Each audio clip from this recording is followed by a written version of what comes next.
Exposing police officers who break the law, abuse their power, and mistreat people with mental illness. ABC15 investigator Mesa Police went beyond 2020's summer of protests to look at what's really fueling community anger and to hold police departments more accountable for their officers' actions. He felt like he could do whatever he wanted to. He did. Christopher Lee is one of 3 women who say a Phoenix police officer, Sean Pena, sexually assaulted them in his squad car after she reported it took many months for Pena to be fired and criminally charged. I didn't think he would ever go to jail, to be honest. In 2020, the ABC15 investigators reported on several officers accused of crimes, including one who remained on the force for a year and a half before having to give up the badge and face a judge. In 2020, we also looked at concerns about racial bias in policing. Just because you're a cop don't mean you can hold a gun at somebody whenever you get good and ready. I put my hands up and When I'm responding to somebody with a firearm, I can do what I need to stay safe and go home to my family. Hotel employee Trey Kumpion said racial bias led a Tempe officer to hold him at gunpoint at his job while a white suspect slipped away. That's when I felt like I was going to die. The city of Tempe settled Trey's claim. ABC15 found other racial disparities in policing. Phoenix officers disproportionately pointed guns at black men, adding to community pushback. They feel that some of our neighborhoods deserve more violence, deserve more force, deserve to be treated differently than people in other neighborhoods. And that's really where your race disparities come in. Sometimes cops defended their own. The cops don't pick and choose that.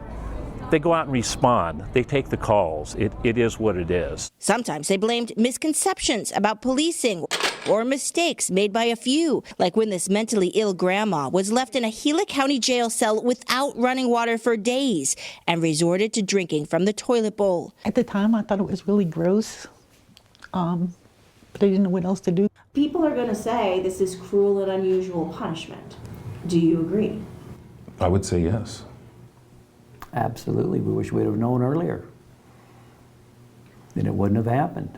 We heard a lot of excuses from police agencies, but the ABC15 investigators kept pushing for the truth and exposing the need for change. In 2020, we aired more than 70 reports on policing issues, many of them focused on violent police encounters involving a person's serious injury or death. I can't breathe. You can. If you can No, God, I can't breathe. Especially disturbing, the callous response as Ryan Whittaker bled out. One Phoenix officer shot him. Both stood by, doing nothing until paramedics arrived. Can you please go make sure he's okay? I want to do that for you, but I'm leaning towards the fact that he's not. The city of Phoenix paid Whittaker's family $3 million. Other families spoke out about delays in information and investigations. We are tragically left to grieve without answers about why our loved ones were killed. All of this is unacceptable. Police Chief Jerry Williams responded and made some changes, releasing police shooting and in-custody death videos within 2 weeks and emphasizing officers must render medical aid and banning carotid neck holds. We are now being forced as a result of a Kairos moment to listen, and that's not bad. That's a good thing. But plans for a civilian-led Office of Accountability and Transparency for Policing were held up by Phoenix City Council. Other cities, like Tempe and Mesa, have ongoing meetings with groups of citizens as they look to reform their policies and procedures. The Arizona Police Association, which represents officer unions, hearing calls to defund the police, is offering a compromise to back a list of reforms instead. We think that these are potential meaningful solutions to address the issue of trust and confidence. The ABC15 investigators will be closely monitoring law enforcement agencies again in 2021, keeping our police chiefs and government leaders honest that their promised policy changes will become realities on our neighborhood streets. I'm investigator Mesa Police, ABC15, Arizona. I can't breathe. You can. If you can No, God, I can't breathe. A handcuffed Mesa man begging officers for help as he's pinned down by the head and neck. Only ABC15 has the video tonight, as these kinds of police holds are now under intense scrutiny after the death of George Floyd in Minneapolis. ABC15 investigator Mesa Police speaking with that man's father, all in advance of a protest scheduled to head to Mesa Police headquarters. Melissa? Steve, the protest starts right here at Mesa City Hall at 6:30, and there will be several families here who have current excessive force complaints against the city of Mesa. That includes the father of Reginald Trotter. Now, we've told you Trotter's story before, but there is some parts of the police video here that we didn't realize the full significance of until after what happened to George Floyd. November 2018, Reginald Trotter, walking through a park after hours, a misdemeanor crime, is confronted by Mesa Police and tries to jump a fence to get away. Your head behind your head. A struggle ensues when officers punch and taser Trotter, who they say is so strong he seemed to have superpowers. After he's in handcuffs, notice one officer has a knee on Trotter's head and a second has his arm across Trotter's throat. Several body cameras capture what they say. Do not move. Just relax. I can't breathe. You can. If you can no, God, I can't breathe. On your side, you're breathing good. I can't. I need you to help me. Officers at first dismiss Trotter's cries for help, but they do move him to a seated position within a minute. It's been hard for me to look at that video and look at how they handled my son. Trotter's father, a local minister and a leader of Tuesday's march, said he never saw this part of the body cam video until now. Well, we know that the maneuver they was doing on my son was similar to the maneuver they was doing on George Floyd. We would hope that Chief Ken Koss would look at this and immediately do something about that. Reverend Trotter says he and the other protesters also want Mesa to create a citizens review board, better discipline for officers who've received multiple complaints, and expanded de-escalation training. We believe that they don't know how. Either it's a cultural thing or they just don't understand that they don't have the tools. Mesa Police sent ABC15 a lengthy statement saying they have been working tirelessly over the last 18 months to review their policies related to discipline and use of force, with a committee that's half police and half community members. They've made the following policy directives: concurrent investigations looking at legal, policy, and training issues all in a timely manner; a critical incident review board, which includes some community members; prohibiting strikes to the face, head, or neck other than when a suspect is actively aggressive; ensuring officers have a duty to intervene when they observe excessive force; and emphasizing the policy to value and preserve human life in all situations. Hey, Reginald, we can take better care of you if you talk to us, man. Mesa Police conducted an internal investigation on the officers in Trotter's case, but ultimately found that their use of force was within departmental policy. Trotter was hospitalized, originally facing multiple charges, including aggravated assault on a police officer and cocaine possession. He took a plea deal for lesser charges and is in prison now. And Trotter did file a notice of claim against Mesa. That is still pending. For the first time, we're seeing video of the Mesa police officer now fired from the force and charged with aggravated assault after shooting an unarmed man in the hip. ABC15 investigator Mesa Blasius obtaining the body camera footage, reports, police emails about the shooting, and the department's response. Want to warn you, this story contains some graphic scenes of real-life violence.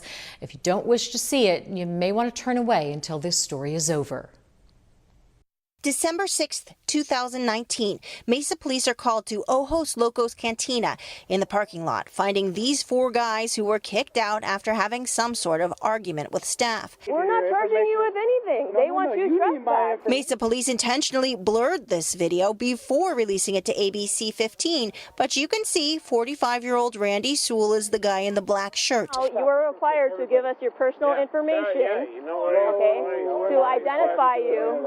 Okay. We're not required to do any of that. A few minutes later, he walks away from another officer. Dude, get back over there. Don't put your hands on me. This is the turning point. ACLU lawyer Jared Keenan says the officers had been unlawfully detaining Randy, who should have been free not to provide his name and free to leave. I see no justification in this video for why the police needed to escalate that situation that quickly and that aggressively for someone who was just, asserting his rights. Officers put the father of five at taser point and try to cuff him, never saying he's under arrest. Then, chaos. Get your hand behind your back. Tase him. Get on the ground.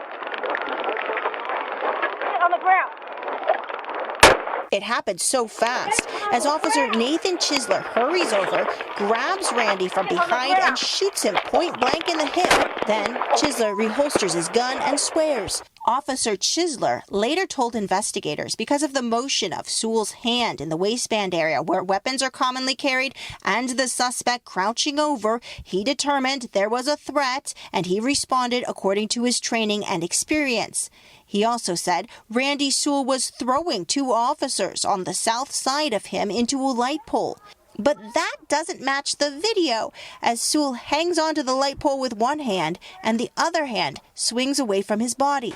Jeff Hines is a former Phoenix police commander who's testified in other cases as a use of force expert. When he went hands-on and the weapon discharged, there's just no way around it. You blew it. What was that? None of the officers immediately report the shooting. Officer Chisler stands in stunned silence. This is his second officer-involved shooting in less than 5 years. Internal police emails showed in the days following he skipped at least one required mental health appointment.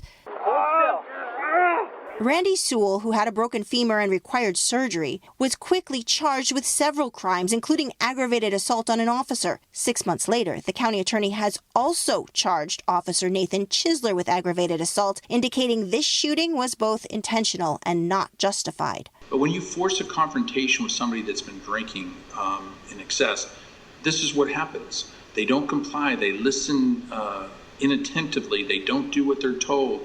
And then the officers take it to the next level. When you do that, outcomes like this happen. I'm investigator Melissa Blasius, ABC15 Arizona. As Melissa reported, Mesa Police intentionally blurred the video before releasing it to ABC. That's become common practice of many police agencies when they release officer body camera video. By doing that, police may be hiding facts that unblurred video would reveal. ABC15 has asked Mesa Police to release the complete unaltered video because you have a right to see it. We'll let you know what happens. More pressure on Phoenix police today to immediately release the body camera footage of a controversial July 4th shooting. Today, some elected officials joined community advocates and relatives of James Garcia, the man who was shot and killed. ABC 15 investigator Melissa Blasius joins us with their demands to the police chief. 4 days after 28-year-old James Garcia was fatally shot by Phoenix police, James's mother, Denise, a Cartwright school board member, is speaking publicly for the first time. He was quite a character. He had a great sense of humor. In fact, he worked for Chase. He worked for Bank of America. He was an awesome young man. He would do things for other people without having to be asked. A coalition, including West Valley community advocates and even state legislators, is forming behind the family. They want police to immediately release all body cam video as witnesses continue to contradict police accounts of what happened. We are tragically left to grieve without answers about why our loved ones were killed. All of this is unacceptable. All victims of police brutality deserve answers. And we're here echoing the demands of the family, which is for the police department to release every single body camera footage from every officer that was present on July 4th. By the end of next week, which will be 2 weeks after the shooting, Phoenix police say they will release an edited version of the shooting video using police body cam footage, but not the unedited footage. So far, the police department has also not released the names of the officers involved, just their narrative of what happened and a short video showing an officer pulling a gun from James's car after the shooting. Other families also waiting for video releases are speaking out this week, like the family of Ryan Whittaker, an Ahwatukee man who was fatally shot by Phoenix police in May. You shot an innocent man in the back, and our plea is for you to prove us otherwise. Prove us otherwise. Give us the information, give my family peace, some sort of closure. That we shouldn't have to force our police department to listen to us. True community trust doesn't come when the actions taken are known to be forced. I'm investigator Melissa Blasius, ABC15 Arizona. In the last few years, local police departments have been rolling out body-worn cameras, saying it's a tool to increase transparency and accountability. But tonight, the ABC15 investigators are asking, are cameras really a transparency measure if police departments blur all the video before releasing it? Here's Mesa Police. Just like a police report is a public record, so is the video that officers record all day long. So why do some departments have such a hard time releasing unaltered video as required by law? Mesa police officer Nathan Chisler is accused of a crime, aggravated assault, for shooting an unarmed man in the hip last December. Key evidence, body-worn camera video from multiple officers.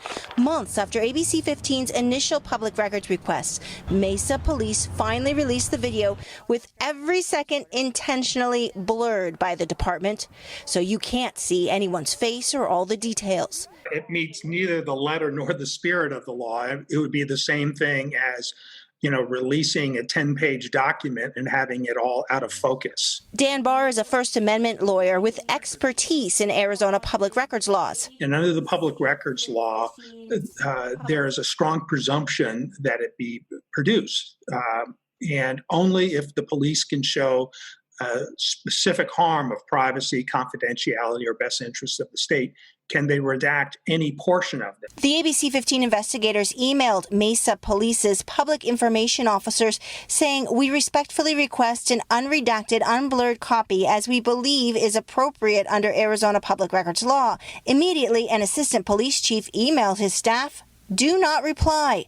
After consulting with a city lawyer, Assistant Chief Ed Wessing wrote, "They take the privacy rights of victims very seriously and work diligently to ensure those rights are protected, that the man who was shot, Randy Sewell, and the officers who were assaulted and or injured as a result of Mr. Sewell's actions are all listed as victims in cases currently going through Superior Court." You can label yourselves victims, and all of a sudden, presto changeo, this video becomes so private that you have to blur the whole thing out. Mesa has intentionally blurred every moment of other use of force videos, even when officers were not labeled victims of an assault for the suspect. Other departments also fuzz video. Glendale Police initially put a soft focus and even deleted the audio on 5 videos they released to ABC15 last year as part of an investigation into misconduct by Officer Matt Schneider. And Tempe Police blurred the video showing a DUI arrest of a local politician in 2017, but other videos they've released unaltered, like the 2019 shooting of 14-year-old Antonio Arce.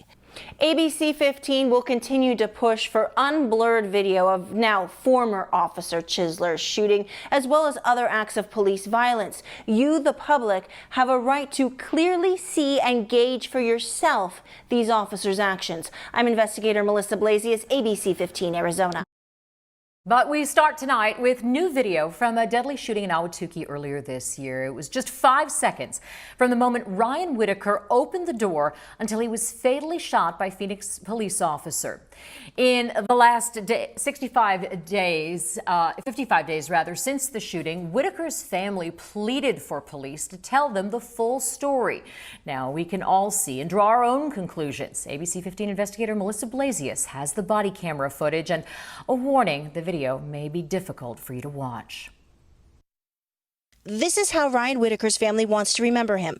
May 21st was his daughter's high school graduation. The 40-year-old then went back to his condo with his girlfriend when a neighbor called police on them twice. It could be physical. I could say, yeah. Does that make anybody hurry up on? Officers were told they were responding to a domestic violence situation that may have turned violent. We'll now show you video from one of the officers' body cameras showing exactly what happened up to the moment of the shooting, but we'll stop the video before the shots are fired. How you doing? Whoa! Put hands! Now from the angle of the officer who fired the shots. We'll freeze the video when the shots are fired, but this time you will hear them. Phoenix Police!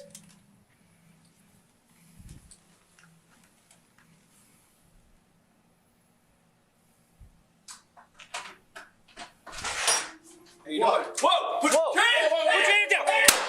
Just hours later, the officers described what happened in interviews with investigators. The door comes flying open, and I hear him say something. I was like, gun! So I took a couple steps back, started to draw. I was instantly in fear for my own life and for John, and I saw him going right towards John with the firearm, and I then shot and ended the threat. As we slow down the video, remember, officers Cook and Ferragamo said Ryan Whittaker was advancing with the gun. But where is he when he's shot? He's crouching in the apartment doorway. The gun was recovered not out in the walkway, but several inches inside the condo. After viewing the video, Ryan's sister, Katie Baeza, commented on Facebook, "They murdered my brother. He was kneeling down to put the gun down and had his left hand in the air. His eyes are scared and surprised. That cop needs to be fired and rot in prison." The family, accompanied by their lawyer, will hold a news conference Thursday. I'm investigator Mesa Police, ABC15 Arizona. A Valley mother of 2 young boys wants answers and video from Phoenix Police so she can one day explain how and why their father died. 28-year-old Ramone Timothy Lopez became unresponsive in the back of a police car after officers pinned him down on the scorching summer roadway. Investigator Mesa Police has the story you'll only see here on ABC 15. Ramone Timothy Lopez flashes his megawatt smile in picture after picture with his family, including his 1-month-old baby. He was very goofy. Girlfriend Evangelina Rodriguez says he had a big personality. He's loud and he'll go up to anybody and talk to anybody. Just his presence, him being around, he made me feel safe. Now he's gone, dead, after being arrested by Phoenix Police August 4th. Officers were responding to a call about a guy looking into cars. They say Ramone ran away and threw a drink at an officer. This is witness video of the officers later pinning him down on the scorching midday asphalt. Officers say he became unresponsive in a police vehicle and later died. I just feel like they could have done something, and I just feel like they cheated my kids of their dad. There are still many unanswered questions. The autopsy is pending. Phoenix Police say officers did not block Ramone's airway and he was laying on the pavement for a minimal amount of time. Evangelina says Ramone was afraid of the police, especially after a February arrest that left him injured and bleeding. After that, he was like, no, stay away from me. This was his mugshot from February. Police responding to a burglary alarm said Ramone was walking across the parking lot and then he ran away. They had to use force, they say, to take him down. But after a day in jail, he was released without charges. Evangelina says it's no surprise he would try to run to avoid another confrontation. And he always said that the cops are going to kill me. Whatever the cause of death, Evangelina wants answers at least, especially for her 2 little boys. I'm investigator Mesa Police, ABC 15 Arizona. New at 6 from the ABC 15 investigators, we are learning more about a controversial restraining method that police used on a Maryvale man before he died in their custody this month. The technique is sometimes called hobbling or hog tying. When used incorrectly, it has been blamed in other in-custody deaths nationwide. Here's ABC 15 investigator Mesa Blasius. Phoenix Police tracked down Ramone Timothy Lopez after a 911 caller said he was acting funny near 51st Avenue and Indian School. One officer chases and tackles him. Ah! Hey, just your hand, man. Ah! Ah! Chill. We're good, dude. Eventually, 3 officers pin him on his stomach on the scorching midday asphalt. Okay. To better control Ramone, they use a restraint, sometimes called a hobbling device. Some call it hog tying, where an officer binds a suspect's feet, attaching the rope to the back of their handcuffs. Quit grabbing the rope! Here's Phoenix Police's operation orders, the rules that officers must follow when using these leg restraints. Officers will minimize face-down exposure of the prisoner, and they should place prisoners in an upright position on their side or back. Of the 6 minutes Ramone is on the ground total, 2 of them are face down in the restraint. Once we get him in a car, we'll be all right. Ramone is conscious, even moving as they carry him to an SUV. They'll drive to a nearby parking lot to wait for a check check by paramedics. But again, the video and police reports show they put Ramone face down. Phoenix police policy is even more strict about this issue, saying while being transported in restraints, if the prisoner moves to a face down position, officer will pull over and move the prisoner. When police take a citizen into custody, they absolutely have an obligation to protect that person's health and safety. I don't know why it wasn't placed in a different angle. It was just a couple of minutes from when Ramone was loaded into the SUV until when they pulled him out. The color was drained from his face. He's unresponsive. Soon after, he stops breathing. His heart stops beating. Did this restraint and positioning impact Ramone's ability to breathe? We don't know yet. Officers on the scene thought that he was high on drugs and maybe overdosing. Phoenix police tell us that several other Arizona police agencies do use various types of leg restraints, that they are conducting an internal investigation, including whether policies were violated, but that investigation is ongoing. I'm investigator Mesa Police, ABC15 Arizona. Well, more concerns tonight on how Mesa Police handled the arrest of Lorenzo Jones after a witness video of his hands-up beanbagging went viral. And now Mesa Police say they did address at least one issue from that day with supervisors. ABC15 investigator Mesa Blasius has been pushing for police transparency on this case, and she just reviewed the police video and reports. The question is whether Mesa Police acted impartially or with spite. That's because the Mesa SWAT team's use of force here happened just days after Lorenzo Jones was accused of assaulting one of their fellow officers. And that alleged officer victim was allowed to be on the scene of the beanbagging and then to personally haul Lorenzo back to jail. This is Mesa Police's second time at Lorenzo Jones' apartment last month.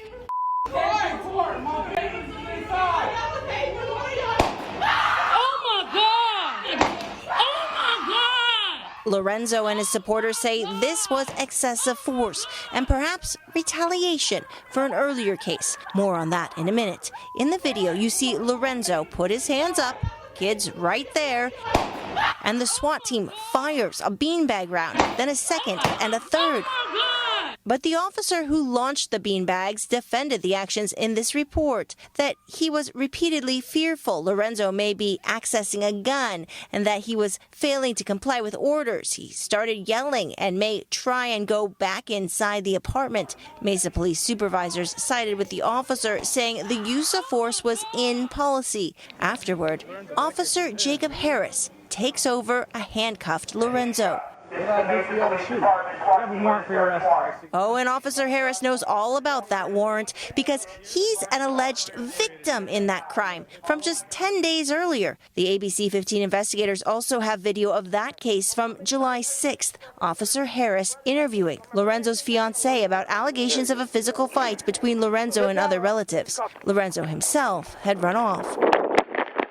Officer Harris decided to detain the fiancée, later saying he just didn't want her to interfere. Put your hands up. Instead, things escalate fast.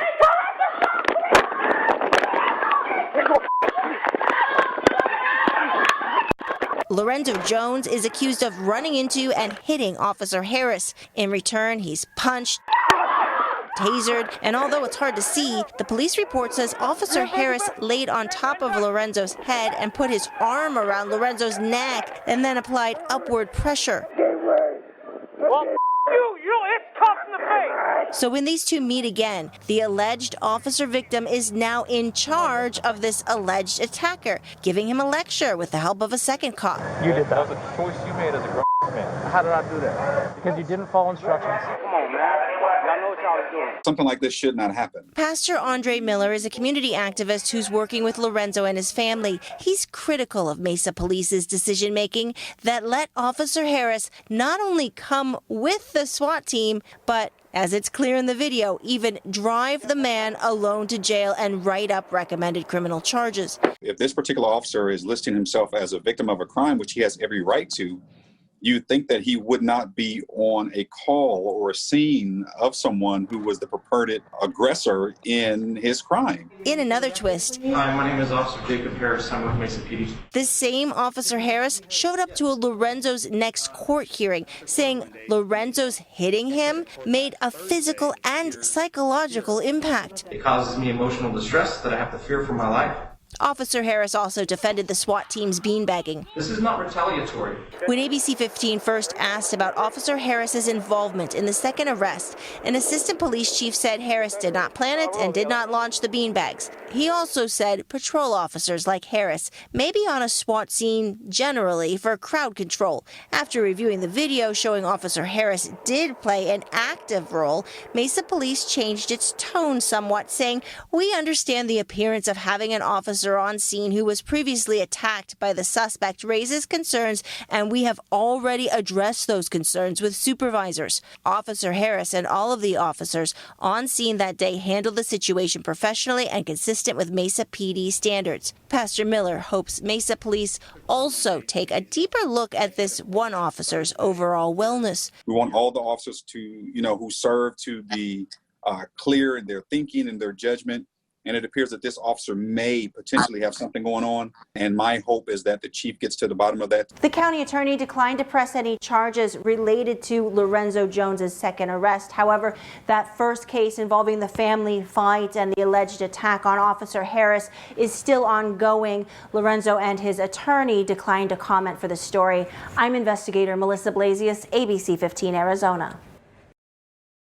Put your hands up. One at gunpoint. Step out. I work here. You work here? I was kicking the door closed, man. Okay, turn around. First at 10, a Tempe police encounter under the microscope. The city's mayor calling it disturbing. An officer holding a black hotel employee at gunpoint, all while searching for an armed man who had already been identified as white. That officer now under investigation. Tempe Police promising to take appropriate action once their review is complete. ABC 15 investigator Mesa Police walks us through what happened. Tempe police officer Ronald Kerzaya arrives at the Hawthorne Suites Hotel in southeast Tempe. The manager says someone just pulled a gun on his employee. Is he a white male, a black male? Come on. White male. He's going to be wearing a black shirt, tan pants. A minute later, the officer sees someone push on an exit door. Put your hands up. One at gunpoint. Step out. I work here. Hotel employee Trey Kumpian, clearly a black man in a polo shirt, khakis, and dress shoes. But the officer says, I am responding to somebody with a firearm who matches your description. Do you understand that? Come here. I got my hands up, man. Take the gun off. The situation escalates. Just because you're a cop don't mean you can hold a gun at somebody whenever you get good and damn ready. I put my hands up. When I'm responding to somebody with a firearm, I can do what I need to stay safe and go home to my family. Once the officer realizes his mistake with Trey, he then finds two other black men inside the hotel door, holds them at gunpoint while shouting profanities. Where is he? That ain't got nothing to do with me. No. So why are you talking to me like that? God damn. Get the out of the way. Tempe's police chief met Thursday with both hotel employees and was apologetic. Her department released this statement saying, "Our initial review indicates that this incident was not handled in accordance with the professionalism and respectful behavior that we and the public have for our officers." Tempe's new mayor, Corey Woods, also issued a statement calling the video both disturbing and disappointing and says, "We all can imagine the horrible feelings, the humiliation and fear that the employee felt." Woods also said the council is forming a community-based public safety advisory board in Tempe, which starts meeting this month. Just last year, Officer Kerzaya was accused of violating another black man's civil rights. He deployed a taser at Ivan Okri in his apartment while he held a baby. At that point, the police department said Officer Kerzaya acted within policy, but he received additional training. Now he's on administrative leave while Internal Affairs investigates him again. And why do you have my employee a black male at gunpoint? He's clearly not white. I'm investigator Melissa Blasius, ABC 15 Arizona. All new tonight, police agencies that refuse to put body cameras on officers could lose out on millions of dollars in federal grants. That's if a bill introduced by an Arizona congressman becomes law.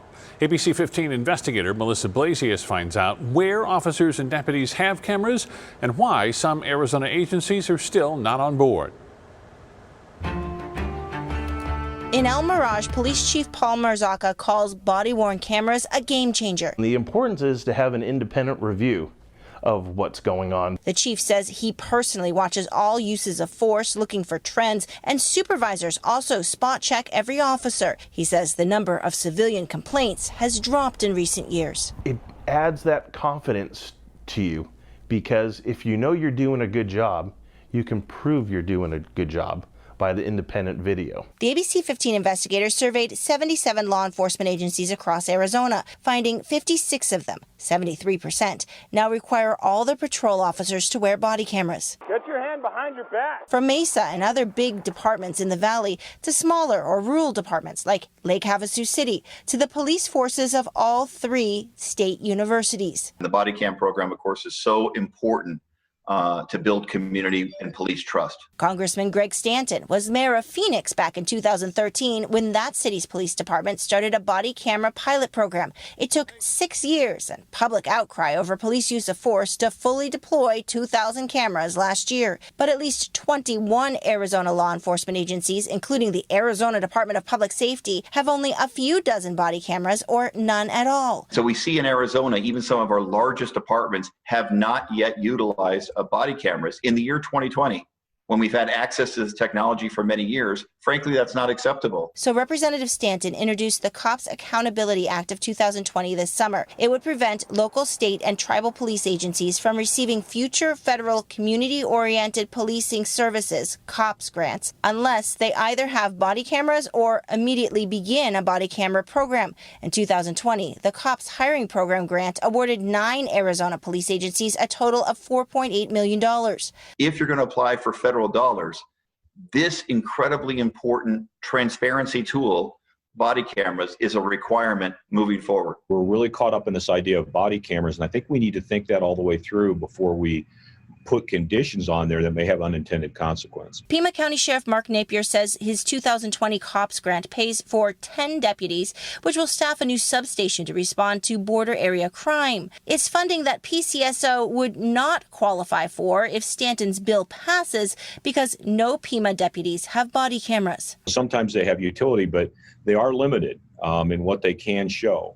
Because if I were to have a body camera on right now, but I were to look this way, the body camera is not going to see where I'm looking. Napier says his agency is making other police reforms, but he doesn't have the money for the cameras. Even if Axon or a company were to give you the cameras for free, that's only a small part of the cost of maintaining that program, because you still have to deal with the digital evidence storage, the redaction, the public disclosure of video, which is substantially expensive. No one suggests it's going to be easy. Congressman Stanton says it's really an issue of prioritization to meet the public's expectations for modern-day officers. Congressman Stanton's Cops Accountability Act of 2020 has been assigned to a committee, but not yet scheduled for a hearing. Now, if you want to see if the police agency in the city where you live has body cameras, you can check out our full list at abc15.com. I'm investigator Mesa Blasius, ABC 15 Arizona.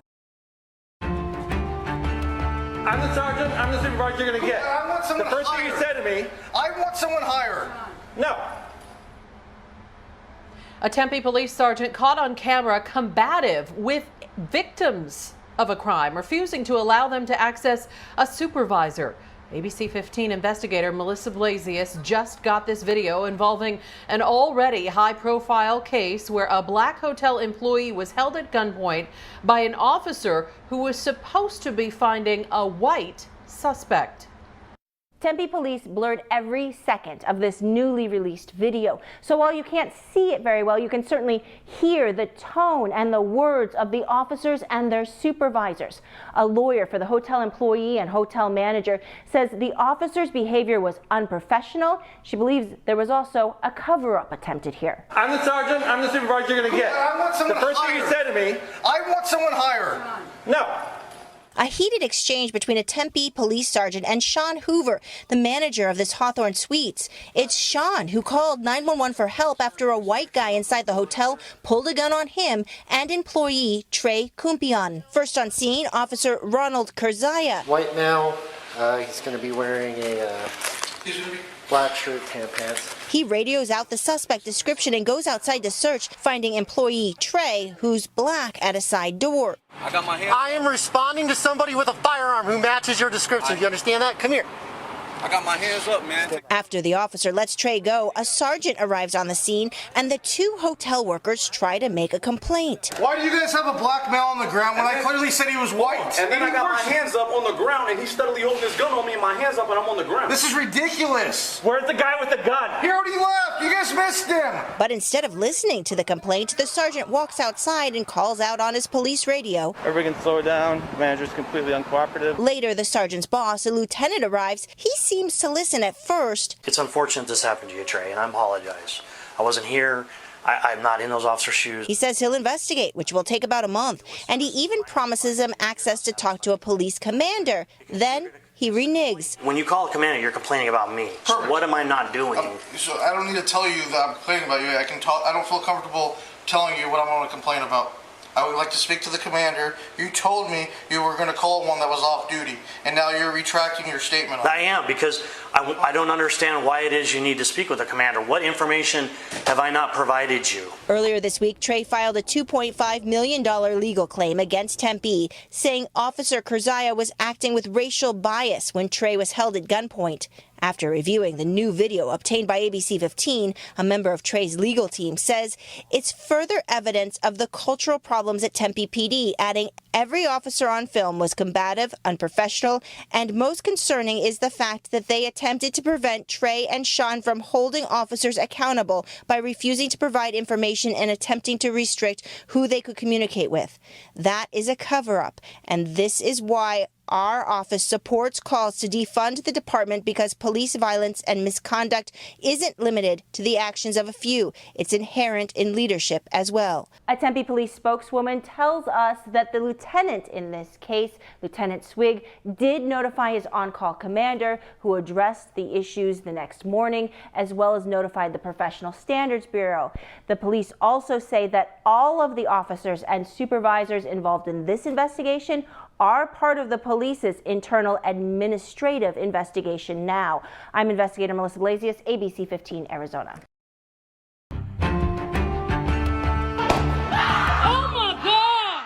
This video causing controversy in July. The Mesa SWAT team with the warrant. Suspect Lorenzo Jones with his hands up when an officer opens fire with potentially lethal beanbag rounds. Tonight, the ABC15 investigators learning the officer who pulled the trigger that day has a history of excessive force complaints. And that includes getting sued in federal court. Here's Mesa Police with a special report. The video we're about to show involves one of the most gruesome police beatings I've seen in 20 years as a reporter. A warning, it's not appropriate for all viewers. It is at the center of a federal civil rights lawsuit against the City of Mesa, the Maricopa County Sheriff's Office, and several officers, including Aaron Pugh. This is Mesa SWAT officer Aaron Pugh in March 2018. He's one of 3 officers holding down Cole Spencer face down in the dirt. Pugh rams his knee into Cole's head twice, then slams his face into the ground twice. I got some pepper spray, put it in his face. But it's about to get a lot worse.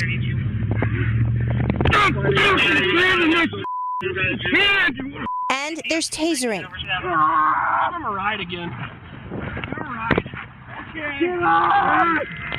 Cole stunned 7 times for a total of 36 seconds. It's still not over. Officer Pugh grabs Cole's neck with both hands and squeezes, hoping Cole would go unconscious so we could control him, he said in his police report.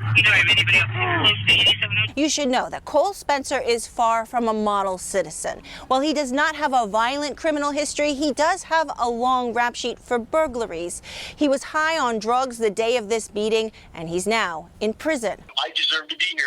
I stole something that wasn't mine. Cole explained what happened before the beating. We can't see it because Mesa does not require SWAT team members like Pugh to wear body cameras. The only video came from MCSO deputies who arrived later. Cole was a passenger in this car stopped for a minor traffic violation, and after Cole gave a false name, the officers moved to arrest him. I freaked out. I shoved him with my shoulder. Under Arizona law, pushing or shoving an officer is a serious felony, aggravated assault on an officer. The Mesa officers claimed Cole was fighting back with superhuman strength, so they cut off the blood supply to his brain. Most police departments have either eliminated the carotid neck restraint or they've elevated it to the point of, it's a choice between that or possibly using their firearm, a deadly force situation. The legal standard is what would a reasonable officer do under the circumstances. Police departments understand that when their officers exercise any kind of force, it comes under a great deal of scrutiny. Whatever you decide to do, based on whatever the circumstances are, people are going to look at it and they're going to judge it. Most of the beating happened before officers handcuffed Cole. Put your hand behind your back. Why didn't you just put your hands behind your back? That's a good question, and I can answer that very, very easily. It's called NMI. It's called neuromuscular incapacitation. Cole says the repeated taser deployments left him unable to move. At other points, he says he was unconscious. They kicked me right in my face. There's blood everywhere. Man, I can't even hear them. I didn't hear anything that they were telling me. I was just in survival mode. Cross it. But even after handcuffing, officers continue to use force. Like, breathe. You can breathe. Right here, Officer Pugh appears to put his knee on Cole's neck. This guy Pugh, he sadistically inflicted all this onto me. Cole has filed a federal lawsuit against the Mesa Police Department, saying officers, especially Pugh, used excessive force in his arrest, violating his constitutional rights. I want him to be held accountable like I'm held accountable. And Officer Aaron Pugh was accused of excessive force again this July. Oh my God! He shot beanbag rounds at Lorenzo Jones while serving a warrant, even though Jones had his hands up and his small children nearby. There was no need for this. Under the law, he was complying. He had his shirt off, no weapons on him. He wasn't a threat. Officer Pugh explained he shot because Jones was a violent felon, failed to comply with all the orders they gave him, and pointed like he was about to go back inside. Mesa Police found Pugh's use of force was justified against Jones. The ABC15 investigators obtained documents showing Pugh received 7 citizen complaints total over 8 years, 5 alleging excessive, unnecessary, or improper use of force, 1 for alleged bias policing and discourtesy, and 1 for failing to follow policy for the beanbag shooting of a dog. Mesa Police found Pugh violated policy in the dog case, but he was exonerated or otherwise cleared in the other 6 complaints. A Mesa Police spokeswoman did say Pugh is in good standing, and it is expected that an officer who is actively working in the field will be the subject of complaints, and she reiterated Cole Spencer's complaint about excessive force was not sustained. Please help me, please.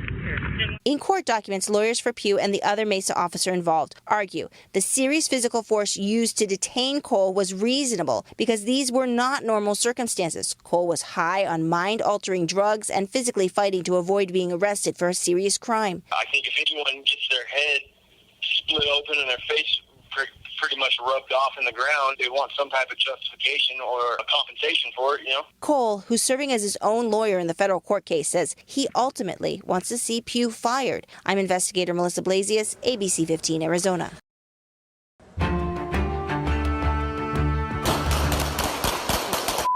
Well, by now you've probably seen the video of Walter Wallace Jr. in Philadelphia, erratic, brandishing a knife in a mental health crisis. His mom, the woman running up from behind, trying to intervene, but she cannot stop officers from shooting and killing Wallace. And that deadly police encounter, especially frightening to a Valley mom who had police at her door with AR-15s earlier this year when officers thought her mentally ill son had a knife. She shares her story and her plea for change with ABC15 investigator Mesa Police. I'll never call 911 again, ever. January 20th, a frantic Tempe mom calls 911 for help. Decreased his medicine and he's here irate. How old is he? He's 28. Okay. Can you call the police? I have. He's getting knives. Okay, he's got knives now? Yeah. The officers arrive with AR-15 rifles, tactical gear, tasers, and a canine. First out of the apartment, Adrienne Bryant and her younger son. Man, we're here to help. You're not helping with the gun. What's his name?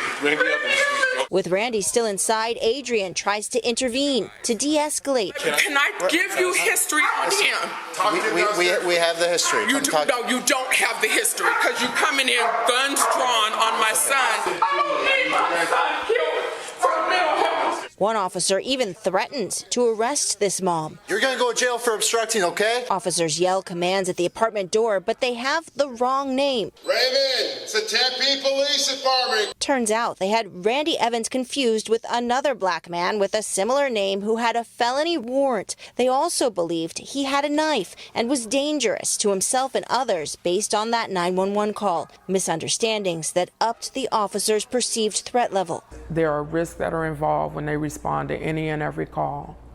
But when there's family members that are there to be able to say something is wrong, to be able to validate and confirm information, and to be treated like I was a criminal that night, there has to be changes made. She is advocating in Tempe for 24/7 social work teams that can respond instead of or in conjunction with police. But mental health is not that black and white.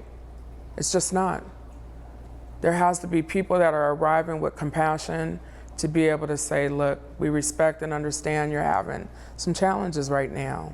Tempe Police say they have officers trained in mental health and crisis intervention as well as negotiation who were all at Adrian Bryant's apartment that night, and they're working to improve their response to mental health calls all the time. They're saying no crime, he's just having a manic episode. Eventually, Randy's out safely. So we're going to get you some help tonight, all right? Does that sound good? Now, 9 months later, Adrian watches the Philadelphia shooting, her heart breaking for another mother, another family like hers. After Walter Wallace Jr.'s death, this mother can't help thinking how close her own family came to a similar tragedy. That night shifted me. It changed our lives. And so now we're in a position of proxy, my friend told me, and we have to advocate. I'm investigator Mesa Police, ABC15 Arizona. An ABC15 exclusive tonight, new since 6 o'clock. We're hearing from the father of a black man shot in the back by 2 white Phoenix police officers. That shooting happening near 19th Avenue and Indian School. ABC15 investigator Mesa Police speaking with that father tonight. And a warning, this story contains video that may be graphic to some of you. Phoenix police officer Austin Martin and Ryan O'Hare say they saw this couple fighting in the street. When they stopped, 35-year-old Brian Streeter turns and runs. Hey, he's got a gun! He's got a gun! He's got a gun! Stop! Drop the gun! Brian Streeter Sr. says his son did make a mistake that morning. I really wish that he would have just went ahead and dropped the gun. I'm really not understanding why he even had it. But he says his son also has mental health struggles, even telling ABC15 Brian attempted suicide before when he faced arrest. But this time he put the gun to his own head and held it there as he was pursued by officers, each officer with 2 years at Phoenix Police. Bro, if you don't stop right now, we're gonna shoot you! As they circled back to near where they started, Brian's gun is still at his head, his back to the officers as he yells out his girlfriend's name. Both officers fired, hitting Brian in the back and leg. Minutes later, they discuss what they just did. I know, we had to. We had to draw it. I know, he was going. I know. He was going to go into full traffic. I know. I know. In the police report, it says Officer Martin says he was afraid the male was going to either shoot him or Officer O'Hare, shoot at others driving by, put others in harm's way. She was involved. Brian's girlfriend says they weren't even physically fighting. Police say she wasn't hurt. As a man, it's hard to swallow. I could see if he was going to hurt somebody. You know, I could see if you were justified in doing what you, but there's no justification for shooting him like that. And then you shoot him 2 more times after he's down? People need to know that, Melissa. Brian underwent emergency surgery, and 2 weeks later, he's in a rehab hospital. His dad says he was only allowed 1 short visit. The Streeter family also says police failed to let them see this video before it was released publicly. And just, say, what I'm saying, that they're wrong. I mean, it clearly shows that. You were dead wrong. The shooting remains under investigation. In Phoenix, I'm investigator Mesa Police, ABC15 Arizona. New 2 at 6, Phoenix Police today releasing the video showing the moment their officers fatally shot an ex-NFL player. As the ABC15 investigators first reported, the former defensive lineman was battling mental illness, and this shows how a mental health crisis can turn into a dangerous police encounter. We do want to warn you, the video you're about to see is graphic, and it may not be appropriate for all viewers. These are the last minutes of Akon Udofia's life. A life with a close family, a great education, football successes, even a short time in the NFL. How did it end like this? 2 a.m., a high-crime neighborhood, barefoot in traffic, holding a realistic-looking BB gun. Hey, Phoenix Police, drop the gun! Drop the gun! 92 X-ray, hold the air. He's got a gun. More units. Phoenix Police released this video Monday, 2 weeks after the shooting at Indian School Road and 23rd Avenue.